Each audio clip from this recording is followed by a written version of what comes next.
We are starting a necessary and really challenging examination today. We're focusing on one of the most enduring and tragic cold cases in American history, the Bear Brook murders, which some of you might know as the Allenstown Four. Our intention here is to conduct a thorough review of the sources, all the material we have, and it's a stack of decades of investigation, forensic breakthroughs, and just agonizing uncertainty. We want to understand the long, winding path that finally led to four unidentified victims getting their names back. And it's just so essential that we approach this material with profound respect and, sympathy for the victims and for their families. Absolutely. We're discussing the lives of Marlice Honeychurch, her daughters Marie Vaughn and Sarah McWaters, and the child later identified as Terry Rasmussen. These were real lives, tragically lost, and they left a void that persisted for over 40 years. The journey to their identification wasn't just about police work. It was a decades-long saga. It was defined by this relentless scientific and genealogical effort. It really was. The weight of this particular material is immense. And what the sources provide is more than just a chronological account. It really functions as a forensic roadmap. That's a good way to put it. We can trace the story from the initial, just horrific discoveries in New Hampshire right up to the final positive victim identifications, which are completed in 2025. A central theme we have to explore is the critical and often groundbreaking role that modern DNA technology played, specifically genetic genealogy, in breaking this case wide open when, traditional methods had just failed. That really is the nexus of the whole case. That technology literally bridged these enormous gaps in time and distance. It linked crimes committed in the northeastern U.S. to people who actually originated in the West. So we're examining how a crime that went cold in the early 1980s was finally solved in the 2020s. And it just shows the exponential evolution of forensic science. So the core question we're trying to answer as we guide you through this whole analysis is this. How did this cold case, which had baffled investigators for more than 4 decades, finally yield answers? And what did that complex, multi-layered process ultimately reveal about the man responsible for these lives lost, Terry Peter Rasmussen? That transition from unknown victims and an unknown perpetrator to the named killer, Terry Peter Rasmussen. That's the true narrative arc here. But we absolutely have to start exactly where the mystery began, deep in the woods of Bear Brook State Park. Let's transport ourselves back to the autumn of 1985. The date is November 10th. We're in Allenstown, New Hampshire, which is a quiet area, and it was suddenly thrust into the national spotlight. A hunter was out near a remote site that had previously held a burned-down store. This is inside the vast expanse of Bear Brook State Park, and he made a discovery that no one could have prepared for. No. The hunter found a metal 55-gallon drum, just a common industrial container, and it was concealed in the woods. When authorities opened it, the contents were just devastating. Inside, wrapped in plastic, were the remains of 2 individuals. They were partially or completely skeletonized. Wow. An adult female, estimated to be between 23 and 33 years old, and a young girl who they believed was between 8 and 10. And that plastic wrapping, the use of the steel drum, it was a clear indication of a deliberate effort at concealment. So the autopsies would have confirmed the worst immediately. This was a homicide. Right away. Both victims had died of blunt trauma. It was very clear these were not natural deaths or accidents. They were brutally murdered and dumped. What always struck me when reviewing the source material is the sheer sense of hopelessness that followed this discovery. It's really symbolized by the original tombstone they erected for these 2 unidentified people. It really crystallized the decades of unanswered questions. Right. That original marker was just heartbreakingly stark. It read, "Here lies the mortal remains known only to God of a woman aged 23-33 and a girl child aged 8-10. Their slain bodies were found on November 10th, 1985, in Bear Brook State Park. May their souls find peace in God's loving care." Known only to God. Yeah. That phrase truly defined the case for the next 30 years. It just speaks volumes about the lack of conventional forensic tools that were available to investigators at the time. And then, 15 years later, the sheer horror of this discovery was compounded. On May 9, 2000, investigators returned to the general area near the original site, and they found a second 55-gallon metal drum. This was just an astonishing and grim discovery. The second barrel also contained human remains. This time it was 2 more young girls. 2 more. Yeah. This discovery immediately doubled the victim count. It transformed the case for 2 unidentified individuals to the Allenstown Four. And the fact that they were concealed using the exact same method, the same type of container, it strongly suggested a single perpetrator. This immediately brings up the crucial question that plagued the early years of the investigation, right? If these barrels were found relatively close together, why was the second one missed during that intensive search back in 1985? 15 years is an enormous window for vital evidence to degrade or for the killer to get away clean. Well, the sources clarify that this wasn't necessarily an error of incompetence, but more one of perimeter Well, definition. okay.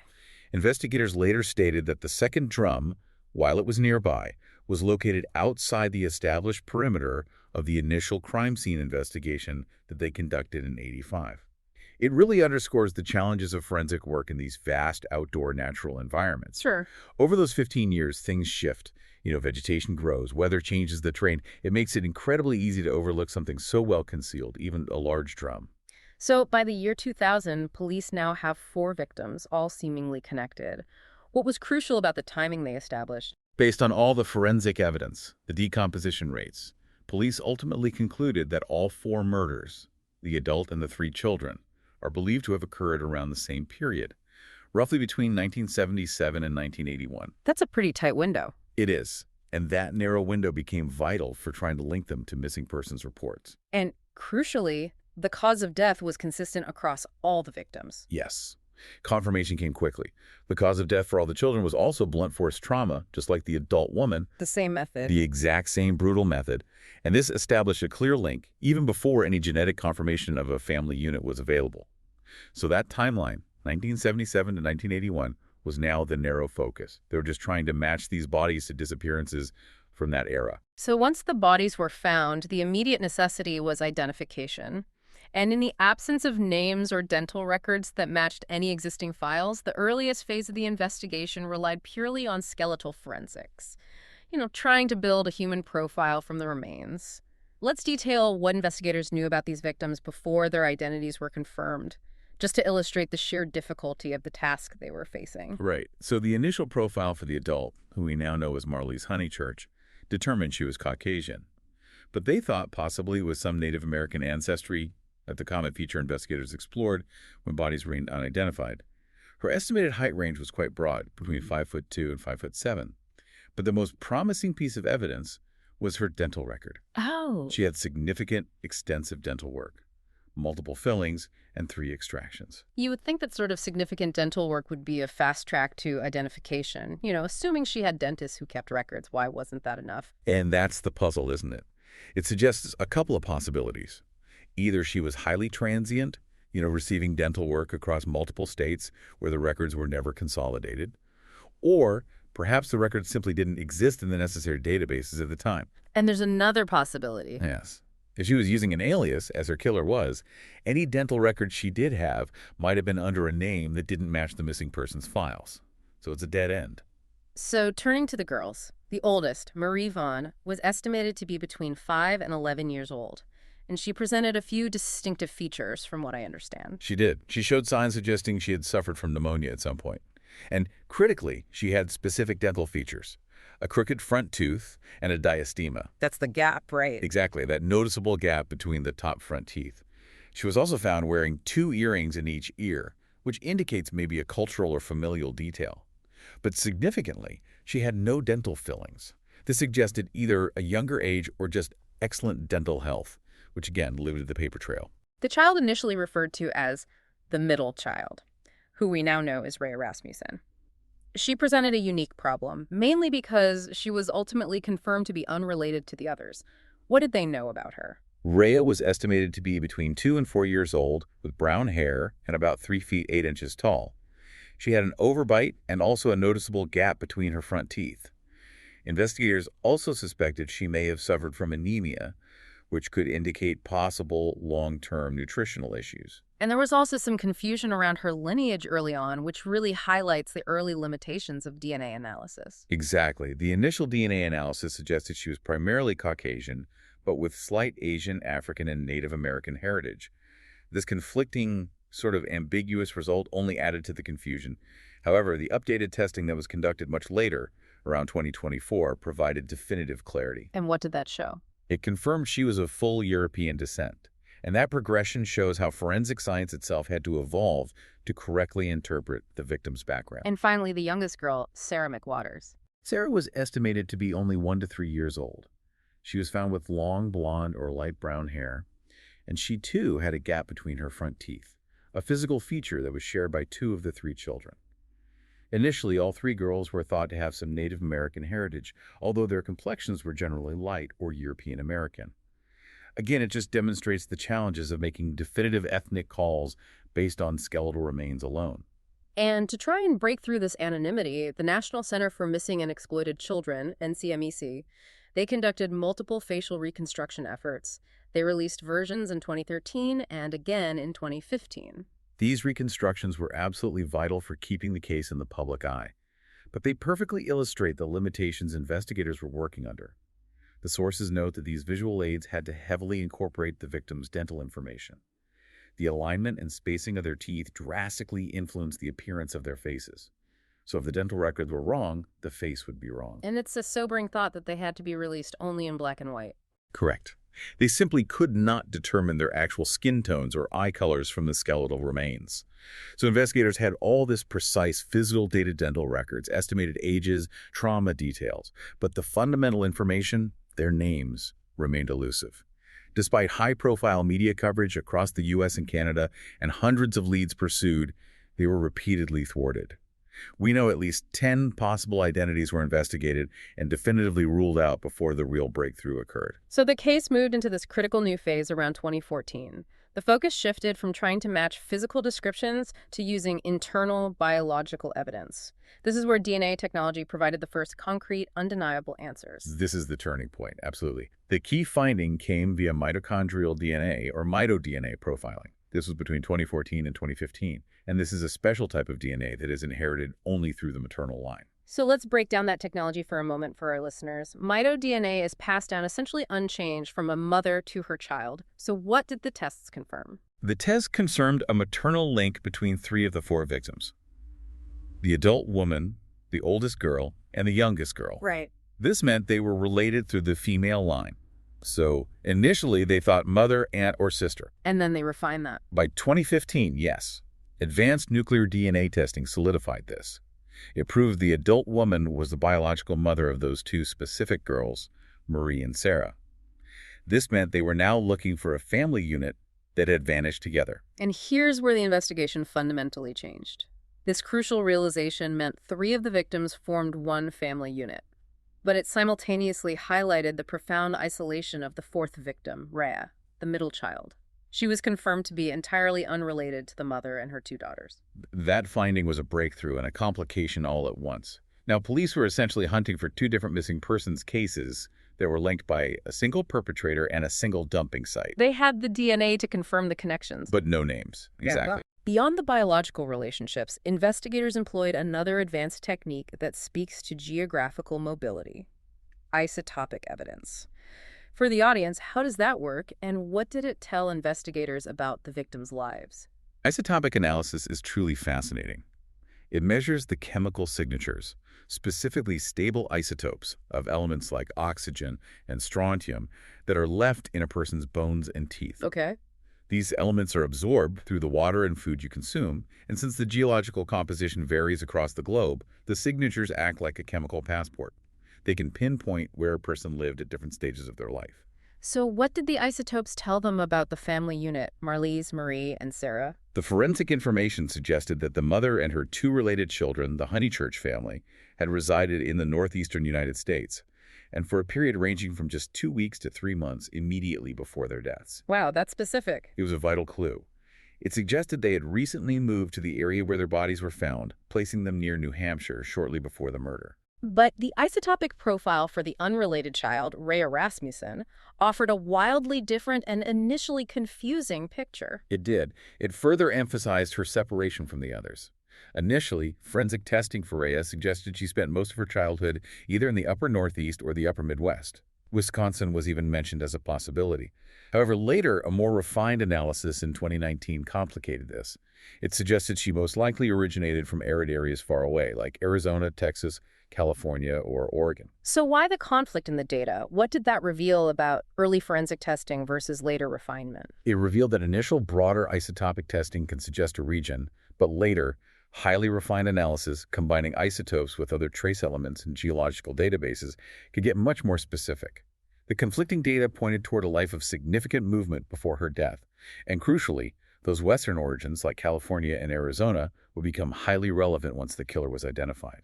This evidence, both biological and geographical, gave police a major new investigative track.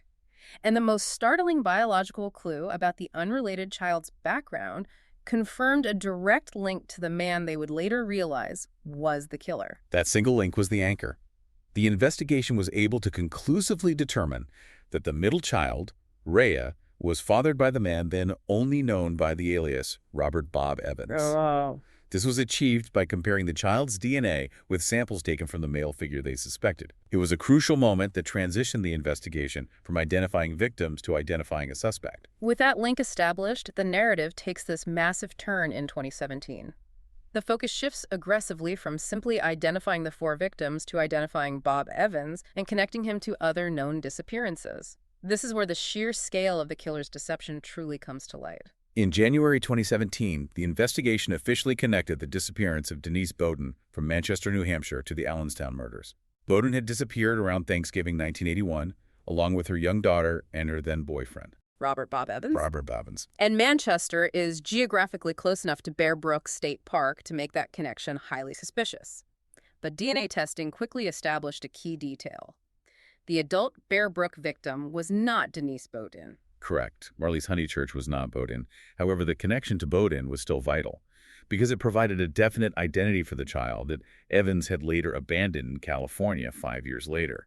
It gave investigators a solid starting point for tracing Evans' movements and actions over 2 decades. Let's detail the long, strange trail of Bob Evans, because the use of aliases, this chameleon killer aspect, is central to understanding how he evaded justice for so long. Evans abandoned Bowden's daughter, who was known publicly only as Lisa to protect her privacy, at a campground in California in 1986. He served prison time for that abandonment under the name Gordon Jensen. Another name. Another name. But his true identity still didn't emerge until he was arrested under yet another alias, Curtis Kimball, in 2002. This was for the murder and dismemberment of his then-wife, Unsoon June, who was a chemist in California. He was convicted and died in prison in 2010. This just highlights a decades-long pattern of extreme violence and deep identity concealment. It was after his 2002 arrest as Curtis Kimball that police began systematically looking into his background and conducted DNA tests. And this initial round of testing confirmed that Lisa, Bowden's daughter whom he had abandoned, was not his biological child. And that finding, combined with the later revelation that the middle Bear Brook victim was his biological daughter, showed a terrifying pattern. He would assume aliases, form relationships, father or kidnap children, and then abandon or murder them, only to resurface years later with a new life and a new alias. Unbelievable. He'd already abandoned or killed his own biological daughter, Rhea, years earlier in New Hampshire. The true identity of Bob Evans was finally revealed in 2017 as Terry Peter Rasmussen. How exactly did genetic genealogy, led by Barbara Reventer, manage to accomplish this? And why was this methodology even needed? Well, traditional forensic DNA databases, like CODIS, they rely on matching crime scene DNA to existing DNA profiles of known offenders. Rasmussen's DNA was not in CODIS, so a different approach was required: genetic genealogy. This involves taking the DNA sample, in this case DNA extracted from the killer's remains, and uploading it to public genealogical databases, like the ones used by amateur genealogists. GED match is a common one. So they weren't matching him directly, they were looking for relatives. Exactly. They used Y-DNA testing, which traces the paternal line, to find highly distant relatives, third or fourth cousins, who had voluntarily submitted their DNA to public databases. Now, these relatives knew nothing of the crime, but by building a massive family tree backward and forward, using birth records, marriage records, census data, the genealogists were able to identify a specific narrow branch of the family that led directly to Terry Peter Rasmussen, born in 1943 in Denver, Colorado. The sample that confirmed the final identity came from one of his adult children from his first marriage. Let's talk about Rasmussen's known timeline before he became the chameleon killer. He married in 1968, had 4 children between 1969 and 1972, and lived in places like Phoenix, Arizona, and Redwood City, California. But his family last saw him around Christmas 1974. That's a crucial gap over 4 years, before he appears in New Hampshire under the alias Robert Evans, having already killed Marlise and her 2 daughters. The sources describe a man who just completely severed ties, intentionally disappearing, During those 4 years, from 74 to 78, he was likely already traveling, committing crimes, and establishing this pattern of aliases. The known aliases include Robert Evans, Curtis Kimball, Gordon Jensen, Larry Vanner, and Jerry Mockerman. At least 5. At least 5 different names in a decades-long run of crimes across the country, including the 5 confirmed homicides. The extent of his movement, California, Arizona, New Hampshire, Texas, and back to California, it just demonstrates an extreme level of deceit. And what's truly insightful here is the historical significance. The groundbreaking use of genetic genealogy in this very case to identify suspect, Terry Peter Rasmussen, established a viable legal and technological precedent. That fact is so often undersold. The work done to identify Rasmussen established the methodology as a cutting-edge tool for law enforcement. This occurred before the exact same methodology was used to capture the Golden State Killer, Joseph DeAngelo, in 2018. So this case came first. Yes. The Bear Brook case was a proving ground. It demonstrated that even decades-old, degraded DNA could be used to solve cases that were technologically stagnant. The legal hurdles they overcame in this case paved the way for dozens of future cold case resolutions. So with the killer identified as Rasmussen, the investigation swung back to giving names to the victims. And the identification of the 3 related victims, Marlise, Marie, and Sarah, is just a remarkable story of combining that high-tech DNA with incredibly persistent, low-tech, digital civilian sleuthing. The sheer coincidence and dedication required for this breakthrough are just astonishing. The credit belongs largely to Rebecca Heath, who worked as a librarian and was a dedicated web sleuth. In October 2018, she was meticulously searching public databases and found an Ancestry.com post dating all the way back to 1999. A 20-year-old message board post. That sounds like an impossible needle in a haystack. It was. This post was created by Sarah McWater's younger half-brother who never met her but was actively searching for his missing sibling. And the post contained crucial names and dates associated with the disappearance from California. How did she manage to connect a missing persons post from California to skeletal remains found in a New Hampshire barrel? Heath cross-referenced the details against the Bear Brook descriptions. She found that the missing mother, Marlise Honeychurch, had 2 daughters whose ages matched the estimated ages of the 3 related victims found in the barrel. And the final, critical clue came when Heath contacted a family relative mentioned in the posts. And that relative mentioned that Honeychurch had married a man with the last name Rasmussen. Rasmussen, the same last name that the killer, Terry Peter Rasmussen, had just been confirmed to have, even if he didn't use it in New Hampshire. That must have been the moment investigators realized the case was solved. It was the perfect storm of DNA, forensics, and civilian persistence. Heath immediately shared her findings with investigators, providing the genealogical roadmap they needed to confirm the identities on June 6, 2019. And they did that through further DNA comparison with surviving family members. So, the mother was identified as Marlise Elizabeth Honeychurch, born in 1954. Her oldest daughter was Marie Elizabeth Vaughn, born in 1971, from a previous marriage that had ended by 1974. And the youngest girl was Sarah Lynn McWaters, born in 1977, also from a different father. The timeline of their disappearance finally aligned perfectly with Rasmussen's known movements. They went missing from La Puente, California, around Thanksgiving 1978, while Marlise was dating Rasmussen. The sources mentioned that Marlise had an argument with her mother right before she left and tragically never contacted her relatives again. It's a common scenario, isn't it? Cold case killers exploiting that to make victims appear as if they simply chose to vanish. Exactly. And there's also that detail that Marlise may have used one of Rasmussen's aliases in her documents. Right. Yes. Investigators found evidence suggesting Marlise may have used the alias Elizabeth Evans in legal documents in May 1980. This links her directly to the Bob Evans alias Rasmussen was using in New Hampshire when he disappeared in 1981. It suggests Marlise lived under this assumed identity, perhaps believing Rasmussen was simply Bob Evans, for a period of time before her death. It seems highly probable that by 1981, when Rasmussen disappeared from New Hampshire, Marlise, Marie, and Sarah had already been murdered. They were likely in that first barrel. The confirmation of their identity provided immense closure for their surviving family members. It brought dignity back to their memory. That closure was so powerfully symbolized by the funeral held in November 2019. Marlise and Marie were laid to rest together in Allenstown, New Hampshire. They finally received a new, proper headstone bearing their names, replacing that sad, anonymous original marker. And Sarah was laid to rest separately in Connecticut, closer to her father's family, which reflects the complex reality of these fractured family units that Rasmussen preyed upon. This confirmation, Marlise Honeychurch, Marie Vaughn, and Sarah McWaters, was a monumental victory for justice. Even after the Honeychurch family was identified, one victim, the middle child, remained anonymous. She was separated by lineage and geography from the others, yet tragically connected by her father, Terry Rasmussen. This must have been a frustrating, isolating period for the investigators. It was the last, most difficult piece of the puzzle. We already knew she was Terry Rasmussen's biological daughter, confirmed through advanced DNA testing. The focus then shifted entirely to identifying her mother, a search that proved incredibly complex because the mother had also vanished without a trace, likely a victim herself. Investigators were incredibly persistent in trying to find that maternal link, using all the technological tools available. We know that prior to the final identification, they were pursuing specific leads, even naming a missing woman as a strong possibility. Pepper Reed, I believe, born in 1952, who had disappeared in the 1970s. That lead didn't pan out, but the genealogical effort continued to be staggering. They used advanced genetic genealogy to trace the child's maternal lineage to distant relatives in Pearl River County, Mississippi. They believed the mother was a descendant of Thomas Deadhorse Mitchell, a man born in 1836. That is an immense generational leap. How does one go from a forensic sample to tracking down a fifth or sixth great-grandfather in Mississippi? It requires extreme patience and immense manual labor. They rely on finding those distant cousins, third, fourth, or fifth cousins, who share small, traceable segments of DNA.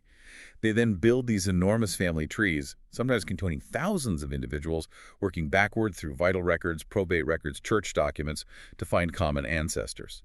Identifying someone like Thomas Mitchell provides a geographical anchor and a family history that can then be searched forward, generation by generation, to find the specific mother who went missing with Rasmussen. In 2020, NCMAC released a new, updated rendering of the fourth victim, keeping the pressure on the public for any clues regarding the mother. The investigation was literally marching through history, generation by generation, just to find the mother of one child. And finally, after years of intense work focused solely on her maternal line, the last victim was named in September 2025. The middle child was positively identified as Rhea Rasmussen. She was confirmed as Terry Rasmussen's daughter, born in 1976 in Orange County, California.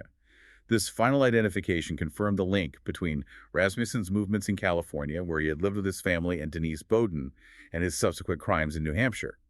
Rhea Rasmussen was a child born to the chameleon killer himself, making her murder an even more tragic act of paternal violence and concealment. Rhea Rasmussen. That closes the loop entirely on the Allenstown Four.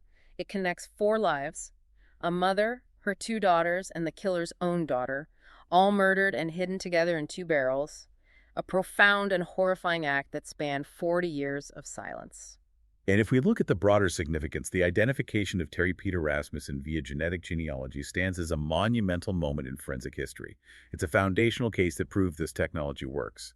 It set the precedent for resolving cold cases that were decades old and technologically stagnant, demonstrating the power of combining modern genetics with determined law enforcement and often amateur genealogical work. The fact that Rasmussen was identified this way before the Golden State Killer case means that the Bear Brook investigation pioneered techniques that have gone on to bring justice in dozens of other high-profile mysteries.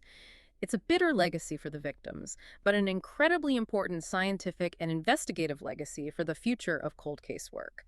So what have we learned from this complex chronological journey? We've traced the path from two obscure barrels discovered in a New Hampshire park in 1985 and 2000, to the confirmation of four identities: Marlise, Marie, Sarah, and Rhea, and the ultimate identification of their killer, Terry Peter Rasmussen. We've seen the sheer power of forensic advances when married with tenacity. This investigation required traditional police work, combined with the microscopic analysis of mitochondrial DNA, isotopic evidence for travel history, and the revolutionary leap provided by genetic genealogy utilizing public databases. It's a story defined by its geographical links, connecting the killer's past life in La Puente, California, to the crime scene in Bear Brook, New Hampshire, through the aliases of one dangerous and mobile individual. The larger implications are massive. This case is a testament to the perseverance required in law enforcement. For decades, the families of these victims lived without answers, and the victims were known only by that phrase, known only to God.